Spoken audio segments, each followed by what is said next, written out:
de me permettre d'être un citoyen dans un festival du film qui parle des droits humains.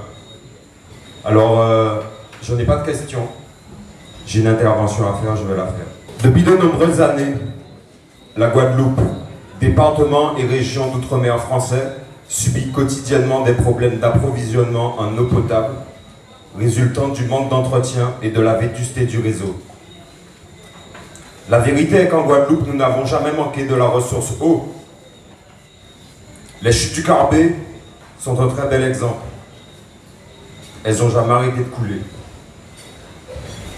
Face à la vétusté du réseau, l'instauration en 2015 des tours d'eau par un préfet a été la solution officielle retenue pour une durée de 2 ans.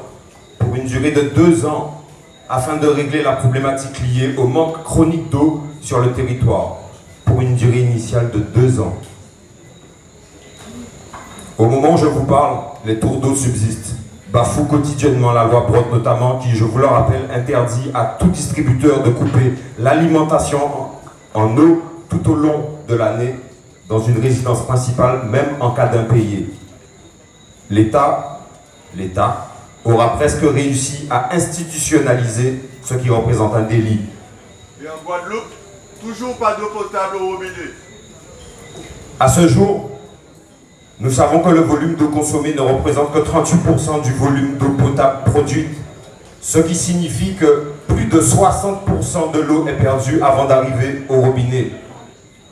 Alors imaginez-vous acheter un pack d'eau et qu'une fois passé la porte du magasin, il vous en reste que 2. Vous trouvez ça normal? Plus de 5000 fuites. Plus de 5000 fuites sur un réseau. Ce qui ne permet pas d'assurer une pression évidemment suffisante au robinet pour tout le monde. Sachant que le délai moyen de réparation d'une fuite est de 3 semaines, j'ai juste voulu à un moment donné estimer la durée des travaux. On s'est tous calculé. Une règle de 3. 3 semaines, c'est 21 jours.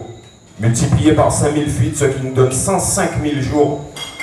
105 000 jours divisé par 365 jours dans une année, 287 ans. 287 ans pour réparer des fuites. Alors comprenez bien que si on doit comparer ce réseau à notre réseau sanguin, il a changé complètement. Et ça fait longtemps qu'il a changé complètement.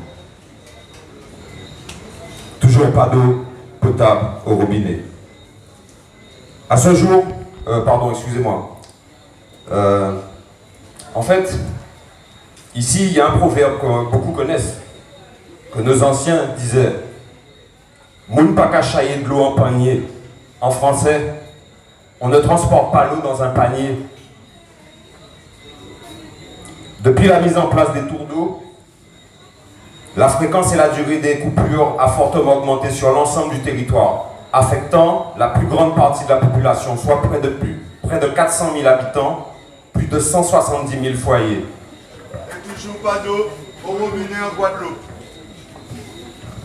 Nous ne voulons pas loi, nous voulons justice. On ne veut pas de loi, on veut la justice.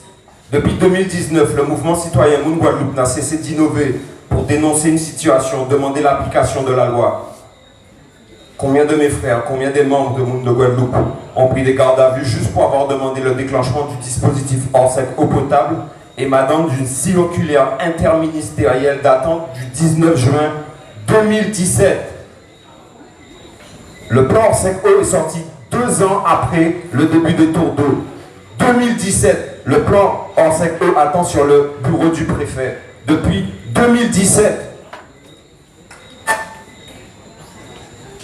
Il est écrit sur la première page de cette circulaire interministérielle, la première page et le premier paragraphe. L'approvisionnement des populations et des autres usagers en eau destinée à la consommation humaine, issue du réseau d'adduction publique, peut être affecté par des ruptures qualitatives ou quantitatives, de plus ou moins longue durée, selon l'événement qui en est la cause. Selon l'événement qui en est la cause. Ces ruptures entraînant l'impossibilité d'une consommation de l'eau potable, il est alors nécessaire de trouver des solutions d'alimentation de substitution adaptées à la situation. La présente instruction introduit le guide à l'élaboration du dispositif Orsec eau potable. C'est-à-dire qu'ils ont même prévu un fascicule, plan hors sec pour les nuls. C'est comme ça qu'il faut le comprendre. Toujours pas d'eau au robinet en Guadeloupe. Un an après cette circulaire, on est en 2018, l'audit sur l'eau potable en Guadeloupe, provenant du ministère de la Transition écologique et solidaire, du ministère des Outre-mer, du ministère de l'Action des comptes publics, déclare la Guadeloupe en crise sanitaire sévère. Déjà en 2018, la Guadeloupe est officiellement en crise sanitaire sévère. Et j'ai envie de dire, toujours aucun traitement particulier. Et toujours pas d'eau potable au robinet. Alors qu'en est-il de la disponibilité de l'eau potable durant le Covid justement, en pleine crise sanitaire? Depuis le début du premier confinement national imposé par le gouvernement le 16 mars 2020, les coupures d'eau sont plus irrégulières et sont effectuées la plupart du temps sans préavis, sans respecter les taux d'eau annoncés, avec comme justification des fuites, des problèmes techniques ou des mouvements sociaux. Oui madame, je vais finir. La réalité est que des milliers de citoyens sont privés d'eau quotidiennement et que selon certaines communes et secteurs peuvent rester plusieurs jours d'affilée, voire des semaines sans eau et souvent livrés à eux-mêmes. Les réponses mises en place pour répondre au manque d'eau a été d'installer des citernes d'appoint dans les zones les plus touchées. Écoutez bien, la résultante des files d'attente sous le soleil, je vais finir madame, je vais finir. Sous le soleil pour remplir des bidons avec de l'eau non potable. Au-delà du fait que cette eau soit impropre à la consommation, ces conditions étaient inadéquates pour les personnes en situation vulnérable, dont les femmes enceintes, les enfants, les personnes âgées, les personnes à mobilité réduite. Des complications qui s'additionnent à des additions salées des services de facturation. Et toujours pas d'eau potable, madame, en Guadeloupe. Covid-19, l'arbre qui cache la forêt. J'ai presque fini, madame. Le service de facturation des services d'eau était inopérant durant une partie de la crise sanitaire. Toutefois, de nombreux usagers ont reçu une série de factures dont les montants sont parfois très élevés, voire déconnectés de la situation et parfois non transparentes. Afin d'avoir accès à l'eau potable et de pouvoir assurer le lavage des mains préconisé, de nombreuses familles doivent s'approvisionner en achetant des bouteilles d'eau. Étant donné la contamination à la chlordécone dans l'eau produite localement, de nombreuses personnes sont contraintes d'acheter de l'eau d'importation dont le coût serait jusqu'à 33% plus cher qu'en France métropolitaine.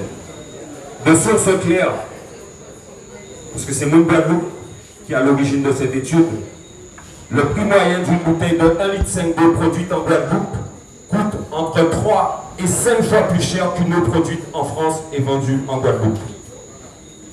Au-delà de subir une pression des institutions, la population, pour s'abreuver, s'endette. Les commerces ferment, les enfants ne vont plus à l'école. Et toujours pas d'eau au robinet.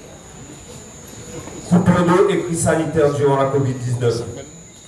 Nul n'est besoin de vous rappeler que les jours où il n'y a pas d'eau, les commerces ne peuvent pas respecter les règles d'hygiène alimentaire ou d'hygiène sanitaire. Ils ne peuvent pas ouvrir leur établissement. Un impact important sur l'activité du secteur touristique qui est la première source de revenus et de création d'emplois en Guadeloupe, où d'après les statistiques nationales, le taux de chômage est supérieur à 20%. Cette problématique influe aussi régulièrement sur les établissements scolaires, affectant de surcroît l'organisation des familles. Le protocole palliatif mis en place au niveau de la commune avec des citernes d'eau à usage domestique pour le nettoyage des établissements scolaires et l'utilisation des sanitaires ainsi que la distribution de bouteilles d'eau potable dans les écoles n'aurait pas permis de se conformer au protocole sanitaire lié à la Covid-19. Nous ne les inventons pas, puisque ces faits sont avérés dans des communiqués émis par plusieurs maires ayant pris ces décisions par arrêté municipal. Toujours pas d'eau potable au robinet. Toujours pas d'eau potable au robinet. Vous allez au bout de ce qui vous demande d'être assis là. Parce que l'intellect est bien quand l'intellect a les mains qui vont avec.